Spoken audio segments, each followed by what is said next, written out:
Bagaimana? Apakah kita akan berdiam diri di saat wilayah kekuasaan kita diserang begitu saja? Memang kita harus membuatnya merasakan akibatnya jika dia berani menyerang kekuasaan kita. Tapi saat ini kita harus menundanya dulu. Orang itu ada di sana, orang yang dijuluki si Raja Kebebasan. Dia sama sekali tidak mempunyai wilayah, tapi dia dengan bebas menginjakkan kakinya dimanapun yang dia mau. Itulah mengapa dia dijuluki si Raja Kebebasan. Ya, saya pernah mendengar rumornya. Tidak ada orang sekalipun yang berani menantangnya. Tapi saya tidak yakin dia begitu kuat. Apa mungkin pengikutnya aja yang banyak, sehingga dia ditakuti orang-orang? Mungkin kalian tidak akan percaya, dia hanya seorang diri. Seorang diri? Wah, seorang diri saja dia banyak ditakuti oleh orang-orang, apalagi dia mempunyai pengikut. Sungguh monster. Tapi apakah si Raja Kebebasan ini tidak mempunyai nama? Dia mempunyai nama, tapi kita tidak akan pernah tahu sebelum kita dapat mengalahkannya. Dia tidak akan pernah memberitahu namanya kepada orang-orang yang lebih lemah darinya. Maka dari itu kita tidak boleh mengusiknya. Mengusiknya?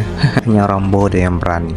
Kalian yang baru datang ke tempat ini 2 tahun yang lalu tidak akan tahu kalau dulu 5 tahun yang lalu gue pernah menantangnya duel 1 lawan 1.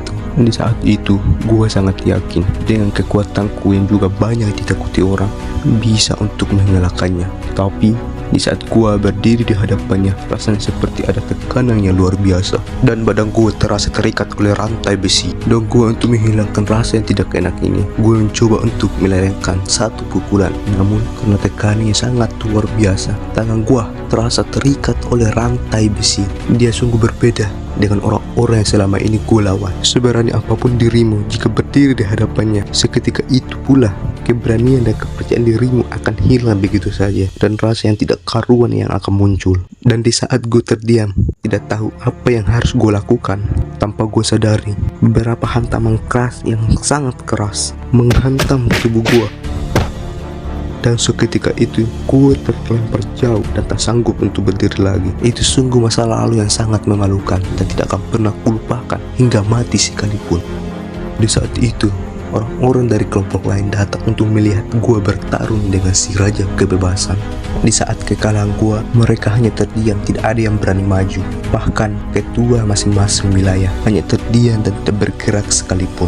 Mereka tahu menyerang dia secara bersamaan hasilnya sama saja, yaitu kekalahan. Dan orang yang dikenal si anjing gila itu juga ikut terdiam, tidak bergerak sedikit pun. Jadi kalian tahu kan mengapa orang-orang dari kelompok lain datang menyerang tempat kita? Mereka mengira bahwa gue hanya seorang pecundang. Mungkin mereka tidak tahu setelah pertarungan gue dengan si Raja Kebebasan, gue berlatih sangat keras. Dan mungkin saat ini gue bisa membuat si Raja Kebebasan bertarung dengan serius. Ini belum saatnya untuk kita menunjukkan taring.